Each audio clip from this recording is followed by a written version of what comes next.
Known as the Rainbow Nation, South Africa boasts one of the most progressive constitutions globally. It is the only country on the continent to allow same-sex marriage and was the first in the world to provide constitutional protection to LGBTQ+ people in 1996. But anecdotes and research reveal a stark contrast between written policies and lived experiences. My name is Jaja. I'm a transgender woman. 42 years old and very proud of it. I have my operation coming up in May. That is for the orchidectomy. I'm kind of excited about that because I'm one step closer to getting to being me, the complete me. However, like many trans people across South Africa, Jaja encounters structural and systemic barriers to gender-affirming care. For trans people to medically transition, it's very difficult because, as I said, 80 to 90% of our trans people are unemployed. So where are you getting 600 Rand every month to buy hormones? So most of us, I'm talking like 90% of us, are or have literally started on black market.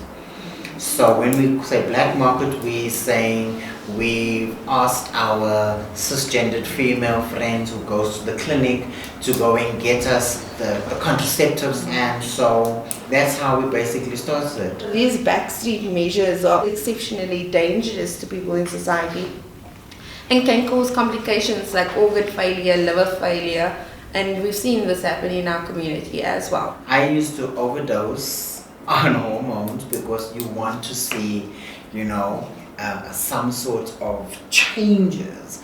And so I'll never forget, I would take like 3 in the morning, 3 in the afternoon, 3 mid-afternoon, 3 before I went to sleep. And that was the processes, and I literally just used to do that. That's unfortunately how it is in our country, that we're not accepted. So in order for us to transition, based on the constitution that allows us to be free, allows us to be us, it means that you have to do it on your own. In 2019, a national health insurance bill was introduced to Parliament to provide universal access to quality health care.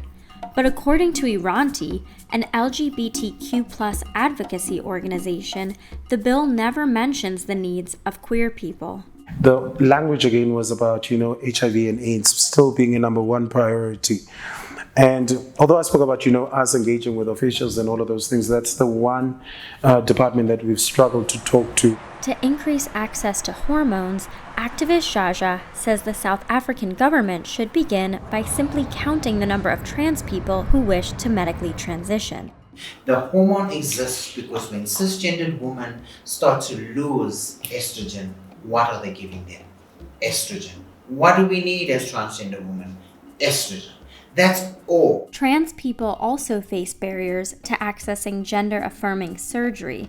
While healthcare is free in South Africa, waiting periods can be north of 25 years. And in the private sector, these surgeries cost hundreds of thousands of rand. All has failed when it comes to medical transitioning for transgender people because there's no way we would ever get there. And then when you hear things like 25 years waiting period, if you're 25 now, are you really want to sit and wait for a fresh vagina at the age of 50? Many people never are able, to get any treatment from those hospitals that have such a service. And it's not all hospitals. It's a few hospitals, less than 10, if I'm not mistaken. For Jaja and many others, the fight continues. We need to start being respected, from president to ministers to the police. Because that is where it starts, with a whole lot of respect, honor, and dignity for our community.